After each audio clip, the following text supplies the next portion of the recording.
completing the lower body was a big deal. As you saw, like the foot itself took 17 hours to print, just the foot piece, not the toes. The toes were 6.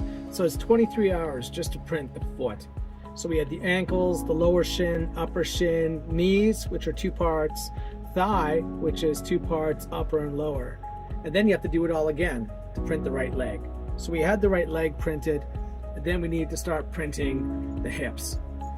The hips start with the back part, the butt plate as I call it, and it was a big print. It was 20 hours. And then there's the groin plate. I don't really put the groin plate on Cipher 5 right now. It always comes off. It's held on by Velcro. I wanted to not permanently attach it. And then there's these things, I don't quite know what to call them. They're supposed to be the gears and sort of pistons that drive the walking legs. They're really just for show and they look fancy, but they're really in the way when I am putting servos into the hips. So they're pretty fancy looking bracelets too. So you print those off and those go on. And then there's the ammo box. The ammo box, which is also a thermal detonator or whatever you want to call it. The thing on the back, it looks like it's their lunch kit. So one of those, it goes together in 4 pieces. So then you put on the, as I call it, fancy bracelet, and you connect the hips together. The ammo box goes together as well as 4 pieces with a little bit of glue. And then the hips. Oh my gosh, the hips.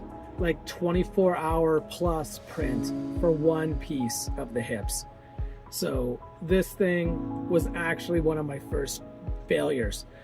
None of the pieces had ever failed on me before.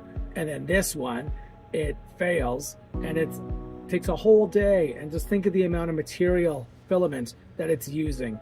So my little print bed, you can see that it's like the exact size of the print bed. It's just barely any room for error.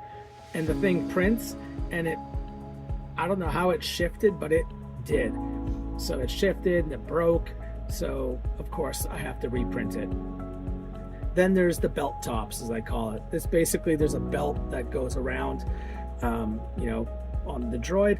And so these belt tops go on top of the left and right hip pieces.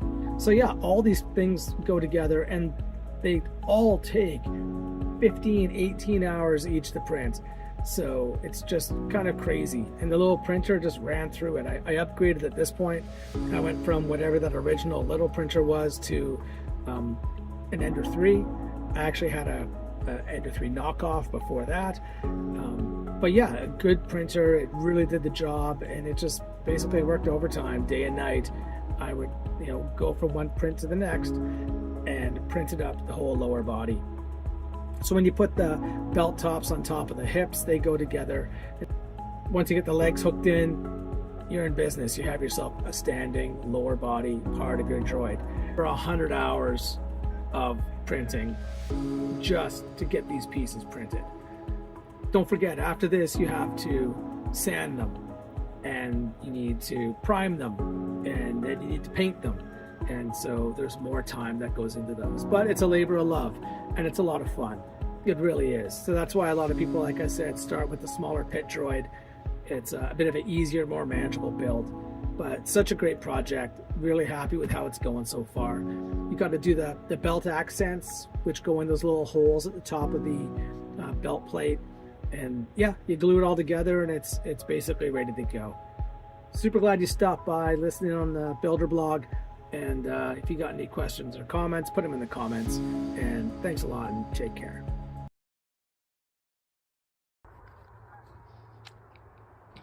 And the 5th century droid is complete.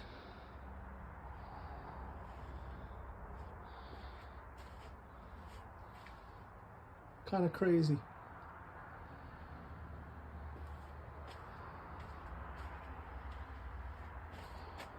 Scared a gust of wind will knock him over. He's just dry fit.